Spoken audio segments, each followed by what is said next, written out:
मोदी सरकार ने 1 जुलाई से पूरे देश में एक बड़े बदलाव का फैसला लिया है। इस फैसले के बाद आपके घर से कई सामान गायब होने वाले हैं। जी हाँ, सरकार ने 1 जुलाई से सिंगल यूज प्लास्टिक का इस्तेमाल पूरी तरह से प्रतिबंधित कर दिया है। सरकार के इस फैसले की वजह से पैक्ड जूस, सॉफ्ट ड्रिंक्स और डेयरी प्रोडक्ट्स बनाने और बेचने वाली कंपनियों को तगड़ा झटका लगा है। 1 जुलाई से इस प्रतिबंध को लागू होने के बाद कंपनियां प्लास्टिक स्ट्रॉ के साथ अपने प्रोडक्ट्स नहीं बेच पाएंगी। 1 जुलाई से क्या क्या बैन होने वाला है, इन चीजों पर एक नजर डालते हैं। प्लास्टिक के साथ ईयरबड, गुब्बारों के लिए प्लास्टिक स्टिक, प्लास्टिक के डंडे, candy stick, ice cream stick, thermocol plate, cup, गिलास, चम्मच, ऐसी वस्तुओं के इस्तेमाल पर प्रतिबंध लग जाएगा। भारत सरकार ने कूड़ा करकट वाले सिंगल यूज प्लास्टिक से होने वाले प्रदूषण को कम करने के लिए ये कदम उठाए हैं।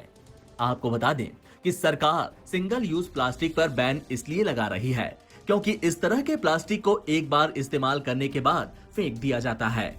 इसे रिसाइकिल भी नहीं किया जा सकता। ज्यादातर सिंगल यूज प्लास्टिक को जला दिया जाता है या फिर जमीन के नीचे दबा दिया जाता है। इस वजह से ये पर्यावरण को लंबे वक्त तक नुकसान पहुंचाता है।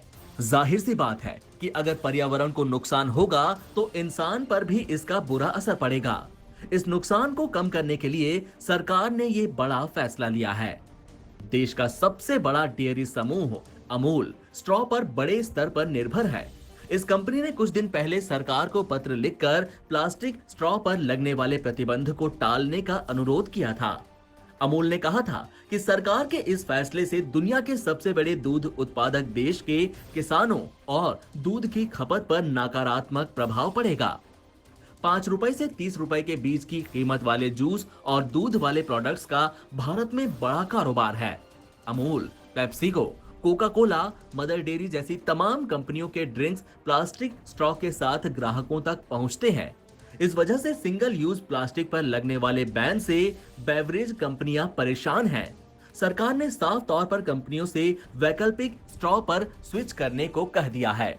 पार्ले एग्रो, डाबर और मदर डेयरी जैसी डेयरी प्रोडक्ट्स बनाने वाली कंपनियां पेपर स्ट्रॉ का इंपोर्ट करना शुरू कर चुकी हैं।